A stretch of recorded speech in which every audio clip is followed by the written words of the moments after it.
So are we having a good morning so far? Yeah. Excellent. You all seem super awake. Hang on a sec. It's very cold down there.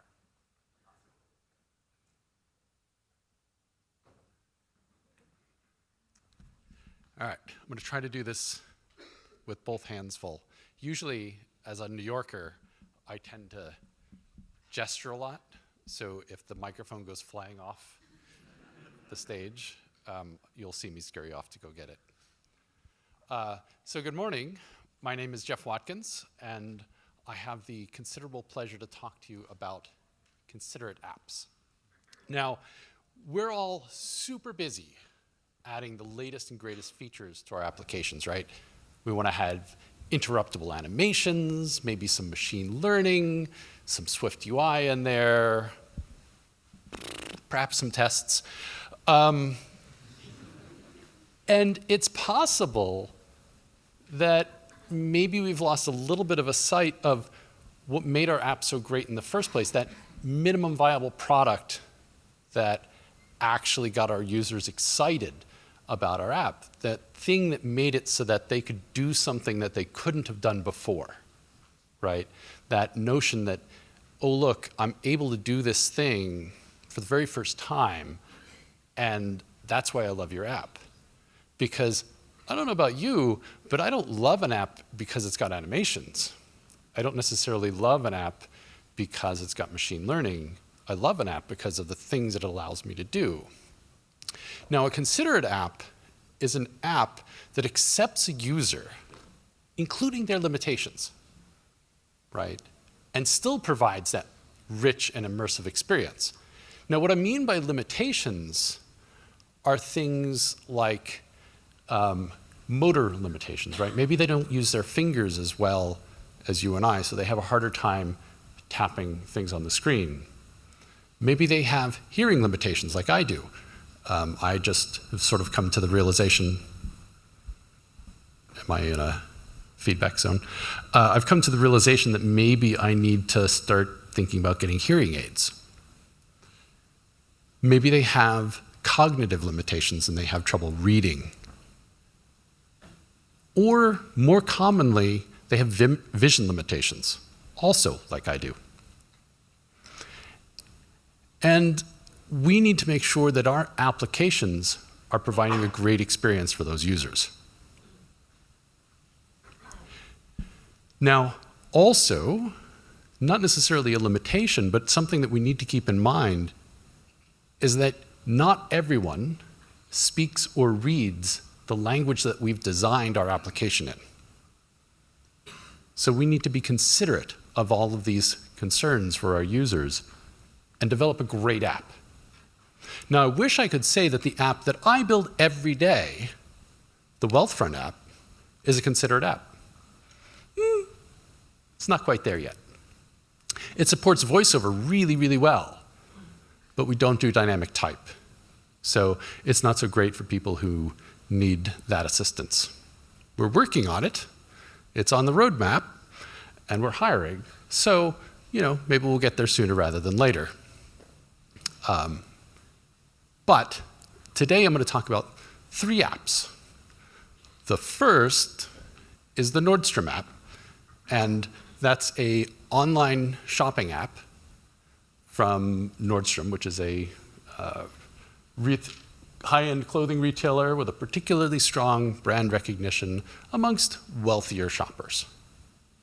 Every time I go in there, I see people kind of sort of like myself, old,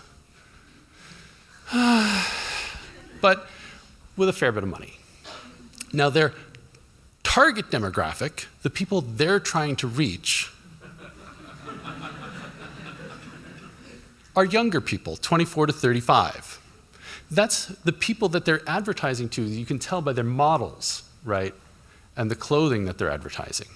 But the people who are actually showing up in the stores and spending money, they're a little bit older, 35 to 55. Okay? The second app I want to talk about is the Trulia app, which is an online real estate application for people who are concerned about things like, nearby schools, crime, and shopping facilities. This is actually a personal thing for me because I'm trying to buy a new house. Trulia also probably believes that their target demographic is a fairly broad 25 to 55. But the reality is, young people don't have any money to buy houses. So most likely, their actual demographic is a little bit older, of 35 to 55. And then finally, I want to talk about the Apple Health app, which everybody knows is the platform application for tracking your health statistics. And Apple quite rightly thinks that their target demographic is probably a very broad 18 to whatever, 65, right? But we all know that you have this sense of immortality when you're young, and you're probably going to completely ignore your health. I know I did. And so you're probably really only going to start using the Apple Health app when you get a little bit older. That's not to say that there aren't people who do have health concerns and will use it younger, but these are my gut feelings. So I want to make the case first for a Considerate app. Why should you build a Considerate app? Now, as developers, probably if I just showed you the code and told you how easy it was, this would be about 10 minutes long, and you'd nod your head and you'd say, yeah, that's probably true. But the reality is, you don't necessarily make the decisions when it comes to prioritizing things at your company, unless you're perhaps an indie developer. Most of us are subject to prioritization by product managers, product owners, some sort of boss, right? And so when it comes to fighting for a feature, you need to have the facts, not just the code. So I want to give you a few of the facts. First, let's take a look at who uses smartphones. Now you might say, ugh, of course, young people use smartphones. That would have been true about 10 years ago. But these days, everybody uses smartphones. Even old people like me use smartphones. And the funny thing about these numbers is if you look, this is from 2017. And old people like me, even 82% of us have smartphones. So what is it today? It's probably way, way, way higher. And it's only going to get higher still. So if the common logic of only young people use smartphones isn't accurate, then really everyone uses smartphones. And we really need a different metric about who to target if we want to make money from our apps, right? Now, I confess that the rest of these numbers are based entirely off of the American market because I'm lazy. I only speak English, or I speak German at about a kindergarten level, and it's really embarrassing. And so finding information about the American market is really easy for me, but I'm willing to bet the worldwide market trends pretty closely. So the average American salary is kind of interesting. Young people don't make very much, right? Maybe they've only just gotten out of college, they're getting their very first job, nobody trusts them to do anything, they're not making any money. Once they start getting a little bit older, into the 35 to 45 range, they start making a decent salary, okay? That keeps up until they're getting a little bit older, and then they retire and they don't make so much. So if I wanted to get money from someone, I wouldn't necessarily try to get it from young people. But there is this idea that young people spend more than they have, right? They build up a lot of debt. Well, that's kind of borne out by the next slide, which says that they haven't built up any net worth, right? 18 to 24, they own nothing, right? And it isn't until they get into the 30s that they started accumulating some actual money. And that's one of the reasons why they don't buy houses until they get into their 30s. It's not so much that they're out partying. I mean, that's the common stereotype, right? But the reality is they just haven't started thinking about it. they're so busy getting their life together that it's only until they get into their 30s that they suddenly think, whew, that's done. Now I can start thinking about the future. So if I wanted to make money off of my app, which all of us do, right? In one way or another, we want to make money off our app, whether it's taking money directly from our customers in the form of actual direct payments, subscription fees, download fees, whatever, or indirect payments through advertising. Really, the sweet spot is somewhere in that age range of 35 to 55, because they're the ones who've got the money. They've got enough money that they're willing to part with it. I'm not saying that you shouldn't target other people, because they've got money too. In fact, target everybody. Get all the money you can get. But this age group is probably going to part with it a little bit easier than the young people who don't necessarily have as much. So if that's the case, what do we know about this age group of people? Well, 53% of them wear corrective lenses. Okay? How many times have you seen somebody trying to use their phone, and I can't do this because I'm trying to carry too many things, taking on and off their glasses? They're trying to read something with their glasses on, then they have to take off their glasses to look at something farther away. Now, this is the exact opposite for me because I can't see you all now. But it's infuriating. All because apps don't support dynamic type.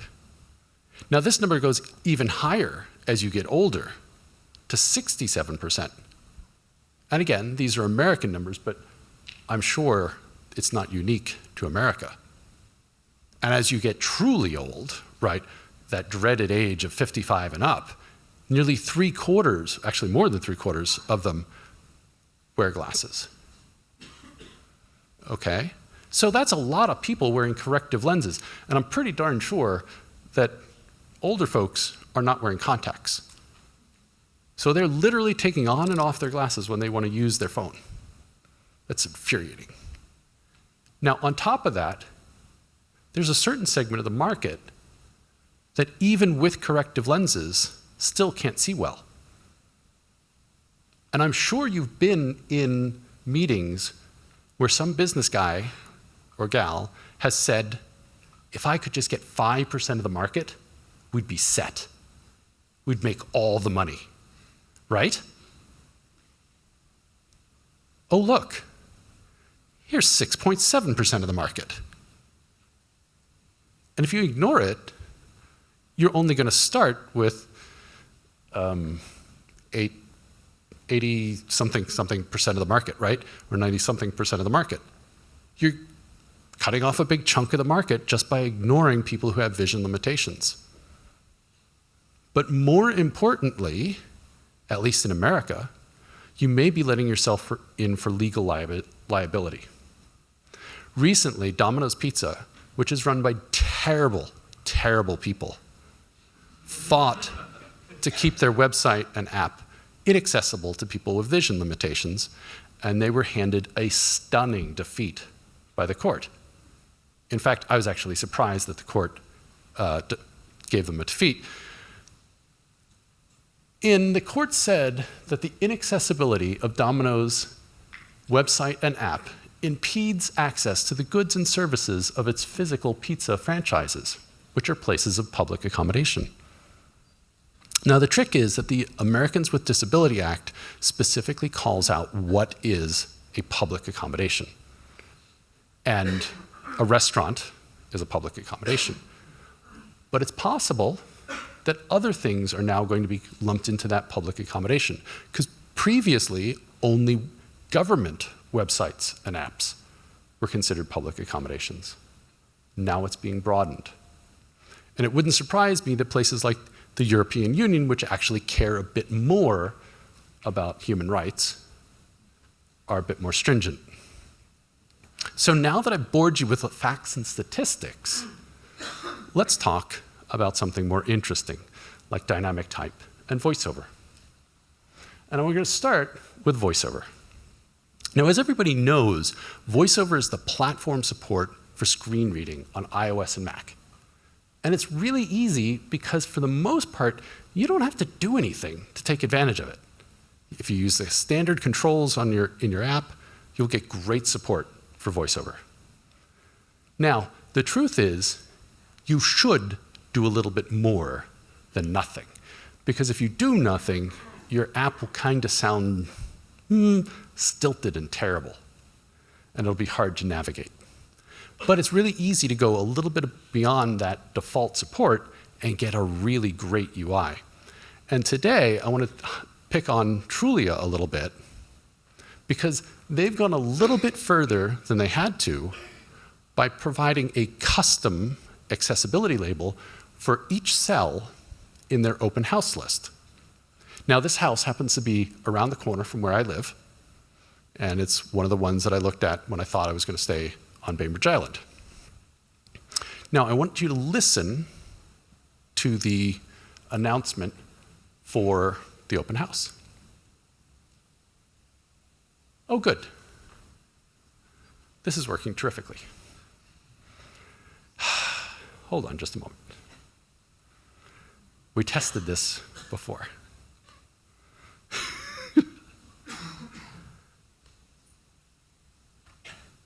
Yeah, it's going out through the thing.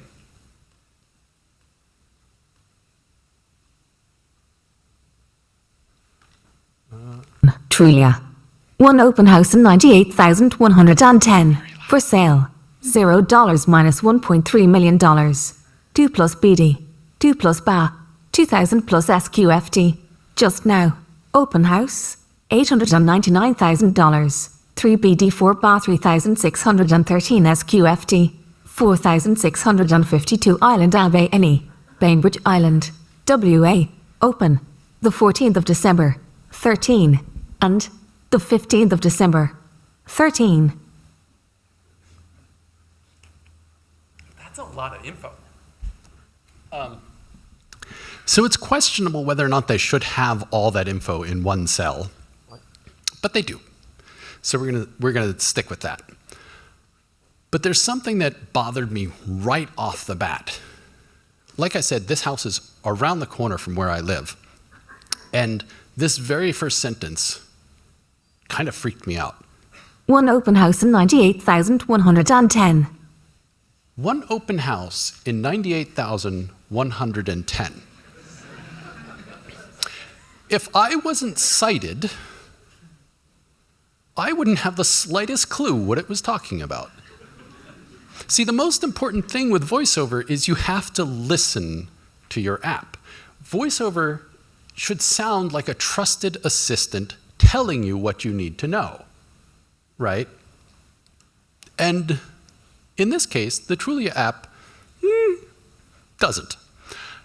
98,110 is actually my zip code, my postal code, 98110. And that's how it's supposed to be announced. It turns out there's a great way to support this using a attributed accessibility label, using the UI accessibility speech attribute spell out. So you put the attribute on the text, and VoiceOver will actually say 98110.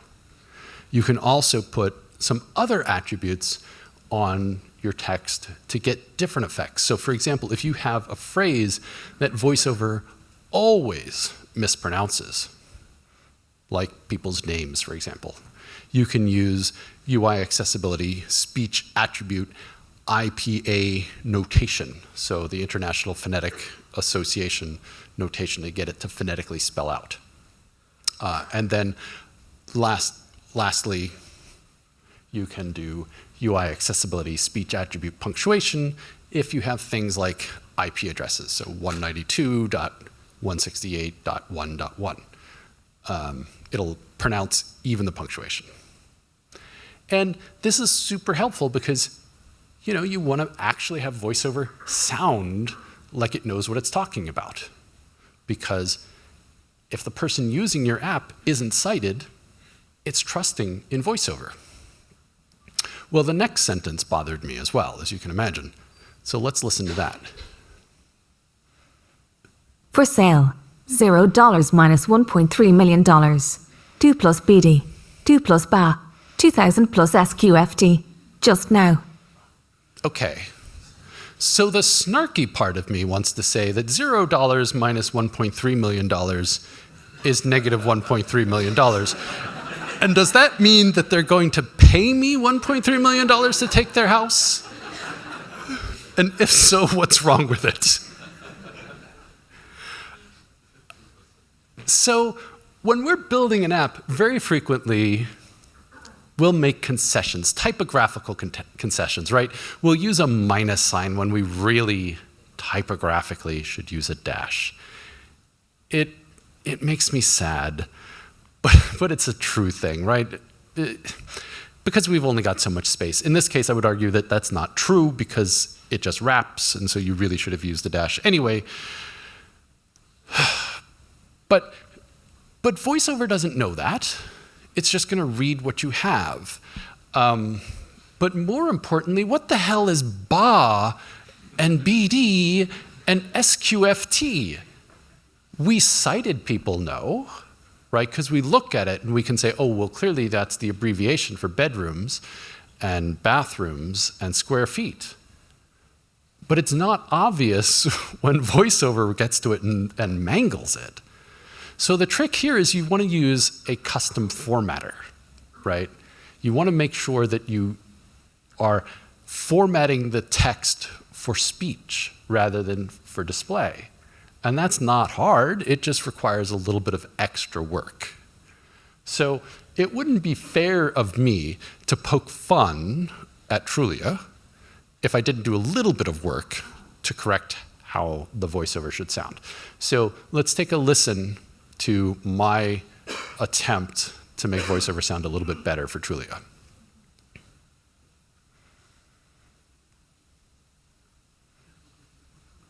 You gonna go? How is it worked every other time? Updated just now. $899,000, 3 bedrooms, 4 bathrooms, 3,613 square feet. 4652 Island Avenue Northeast, Bainbridge Island, Washington. Open on the 14th of December at 13 o'clock and the 15th of December at 13 o'clock. Technology. So it was better. So I used attributed strings on a number of places. So where you see 4652 Island Avenue, that's the actual address. I got it to spell it out. I didn't use any of the punctuation things because there's no actual punctuation that I care about. So that's VoiceOver, right? VoiceOver should be the sort of thing that you listen to your app, it should be easy to understand. And I really would encourage you to use your app with VoiceOver to see how it navigates and whether things make sense from an organization. So let's talk a little bit about dynamic type. Yesterday, I was talking to some folks, and they asked me if there's one accessibility feature that we should implement, what would it be? And I said, use dynamic type. Implement dynamic type, because if you do that, that's going to have a carry-on effect throughout the rest of your app, and you get to start that discussion about all sorts of accessibility things. So dynamic type is a really great facility for scaling the size of the text in an application. Now, this is the Apple Health app at the default large text size. Why it's large, who knows? And as you can see, it's got a great layout, horizontal, with things going vertical after that, right? As we get to the largest non-accessibility text size, the text has started to wrap, but things are still laid out horizontally, and they go down the screen. Once we get to the accessibility text sizes, however, the layout has changed because there's just not enough room. And so instead of trying to lay out things horizontally, Apple has laid them out vertically. And that way, you get all the information and in a vertical orientation so that it's much easier for the user to scan. Now, if we look at the Nordstrom shopping app, which, keep in mind, is targeting realistically older shoppers who fall into that demographic of, glasses wearers, we can see that at the large type size, it's got its great layout, 2 products side by side with a vertical layout of content. And at the largest accessibility size, oh, what a disappointment. This would have been a perfect opportunity to switch to a single product because they still have vertical layout of their content. They could have let the content just flow and been big. But maybe when they jump to the accessibility sizes, they do something. That's really disappointing. I think this is a missed opportunity for them. I'm not going to fix it, because that would be a lot of work. But if we look at the way type scales in dynamic type, one thing you'll notice is that it's a pretty gradual slope in the non-accessibility sizes, right? We go from 25 point at the very, very small size to a 34 point at the super jumbo non-accessibility size. But once we kick into these accessibility sizes, they get really big, right? This is for the title text size. But it's the same thing for the headline. We start off at 14 point, and at the largest non-accessibility size, we're only at 23 point. But once we've gotten to the largest accessibility size, we're up at 53 point. So really very large text, and it scales much faster in the accessibility sizes. So if we're going to take advantage of dynamic type, what do we have to do, right? Chances are good, maybe you haven't designed your app already to do this, and if you just start turning it on in your UI labels and your UI buttons and everywhere else, all hell's going to break loose, right? Your constraints are specified in exact point sizes, and it's not going to work so great. Well, the trick is you need new designs. Now, maybe you're getting designs like this, where everything's specified in scaled layouts, right? And of course, you've got dynamic type sizes for your fonts and semantic colors for your colors. You are using semantic colors now, right? No, nobody's hard coding their colors, because you want dark mode, right?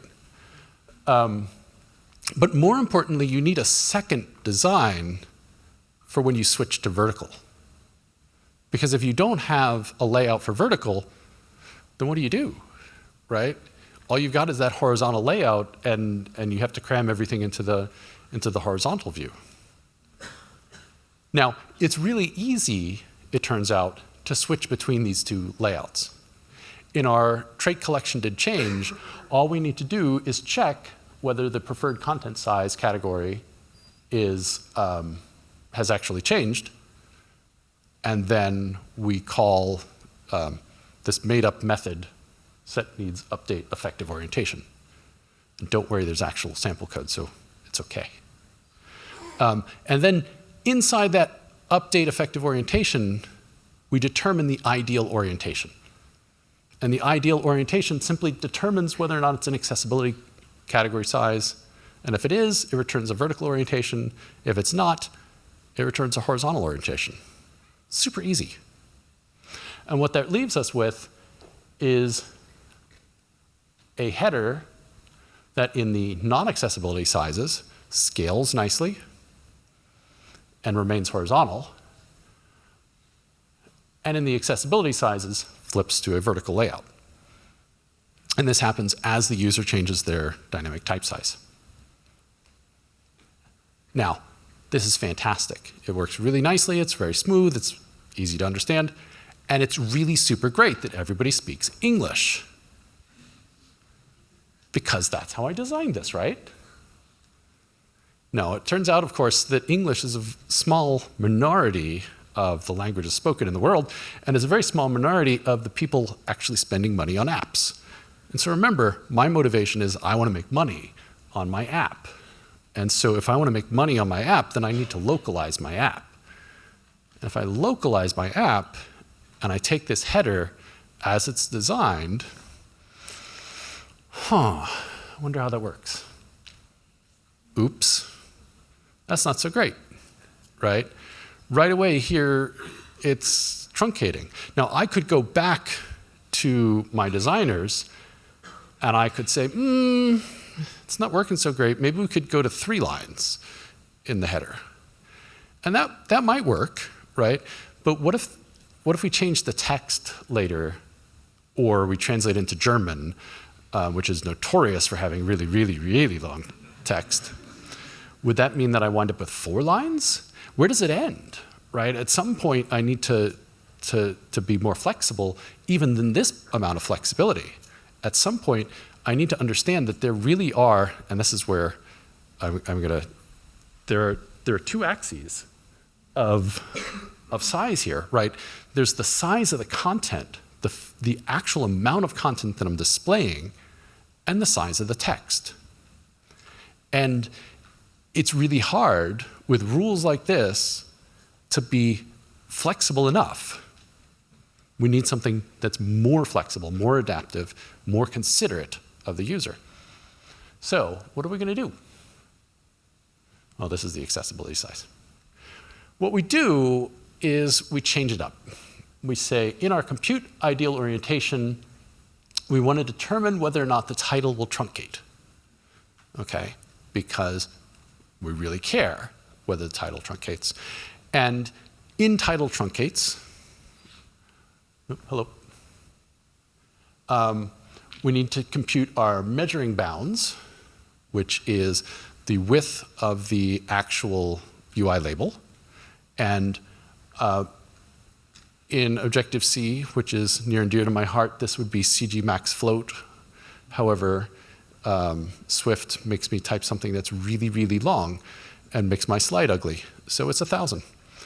And this computes a arbitrary measuring bounds, which we'll use here to determine the amount of size taken up by the text that's in the label, when it's limited to the number of lines that design has told me the label can have. Okay? So now I've got a measured rectangle for my label. Next, what I want to do is I want to find out how big would that label like to be if it wasn't constrained at all to the number of lines. And then the really easy answer is, hey, if that label would like to be taller than it really can be, then it's truncated. This is not hard, right? I mean, if I can figure it out, anybody can figure it out. And so if it's truncated, then we return vertical. If it's not truncated, it can be horizontal. And what that leaves us with is layouts that are substantially more considerate than just the flexible ones. And so you can see I've got Chinese here as an example. So at large, everything's good because large is pretty small. When we go to extra large, you'll see that the Malay translation has switched to vertical because there's not enough room for the title. Chinese is fine because Chinese is a much more condensed language. When we get to extra large, oh gosh, Malay is still in vertical, but Chinese is still able to remain in horizontal. And one thing I noticed as I was doing the sample app is in the 11 Pro Max, Chinese stays horizontal even in the accessibility sizes up 2 more notches, which is pretty amazing. So once we get into the accessibility sizes, everything goes into vertical. So by being a little bit more considerate and more understanding of the user's actual situation, we get some code that works a whole lot better. Now this is just one component, and obviously if you're going to put it in your app, you're going to want that to flow up and be functional within a bunch of components, and that's something that'll come later. So what are your next steps if you want to do this sort of thing in your apps? Well, the first step is you got to update your designs. because chances are good you don't have vertical layouts for any of your components. And maybe your designs don't specify dynamic types. They don't specify values, the distances between things in terms of the dynamic type so that they'll scale correctly. And then you want to go through your app and either implement dynamic type or find all the places where it's not working. So go through your app with dynamic type turned on, sized up to a few notches, and see all the places that are broken. And then number 3, you want to go through and actually localize your app if you're not already. Now, I'm not necessarily saying that you've got to translate it into another language, because as engineers, that's maybe not our task. But it's definitely our task to make sure we're ready to localize, right? That we're using NS localized string and that we're doing all the best things that we can be doing so that when we've convinced the decision makers that localization is the thing to do, we can turn around and say, yep, we're ready. All we need you to do is give us the strings. So thank you so much for listening to me. I do have sample code. Actually, I've got a bunch of stuff written on this, and there'll be more coming. If you'd like to get in touch, this is me. So thanks so much.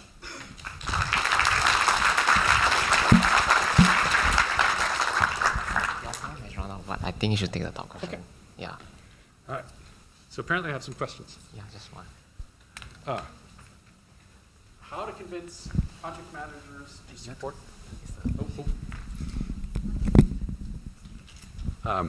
So the question is, how do we convince project managers to support accessibility?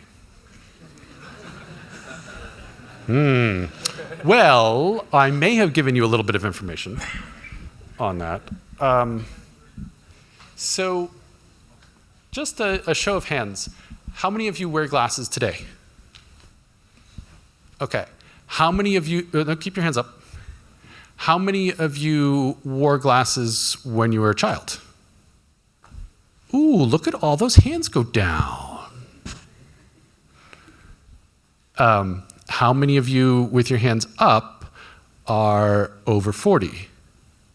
Oh, look at all those hands go down. Okay. An investment in accessibility is selfish.